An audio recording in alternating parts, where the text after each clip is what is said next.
अस्सलाम वालेकुम नाजरीन, मैं हूं करम नाज पे।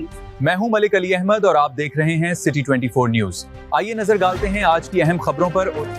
खबर शामिल करते हैं जंबर से हमारे स्पेशल रिपोर्टर पतो की से राना अकरम सनी की रिपोर्ट के मुताबिक आज पाकिस्तान पूछता है कि एंकर पर्सन मियां इमरान अरशद साहब अपने प्रोग्राम की टीम के साथ जंबर राना यासिर यूनस मरहूम के घर फातिहा ख्वानी के लिए पहुंचे। इस मौके पर नेशनल प्रेस क्लब फूल नगर के सदर नदीम सिंधु साहब, जंबर प्रेस क्लब के सदर Chaudhry Mudassir Iqbal, Rana Akbar Sunny, general secretary, finance secretary Khanzada, Husnain Zulfiqar Adil, Umar Khanzada, Rana Ayub और सिटी प्रेस क्लब जंबर के मेंबरान और जंबर की बहुत सी सियासी और समाजी शख्सियात जिनमें हाजी इमरान खानजादा, राना फारूक साहब, राना अख्तर साहब, राना साबिर शेरमान, राना आसिफ जिम्मेदार, राना अली अकरम, राना आमिर लुकमान और सहाफ़ी बरादरी भी साथ थे। अल्लाह पाक मरहूम की दर्जा बुलंद फरमाए और लवाहिकीन को सब्र जमील अता फरमाए, आमीन।